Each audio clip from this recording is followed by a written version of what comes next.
হরে কৃষ্ণ বন্ধুরা, গোপাল সোনাদের একটি নতুন ভিডিওতে তোমাদের অনেক অনেক ওয়েলকাম জানাই।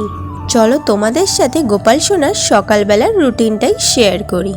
এখন মোটামুটি ওই সকাল 9টা বাজে। আমি চলে এসেছি গোপাল সোনাদের কাছে। এসেই প্রথমে হাতে তালি নিয়ে একটা শব্দ করে নিলাম, কারণ হুট করে ওদেরকে তুলে দিলে ওরা ভয় পেয়ে যাবে, তাই আগে একটা শব্দ করতে হয়।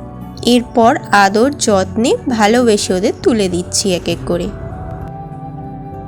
আমরা আমাদের বাড়ির ছোট্ট বাচ্চাদের যেভাবে সকালবেলা ঘুম থেকে তুলি, যেভাবে যত্ন করি, ঠিক গোপাল সোনাদেরও ওইভাবেই যত্ন করতে হয়। এরপর ওদের এক এক করে ওদের সিংহাসনে বসিয়ে দিলাম।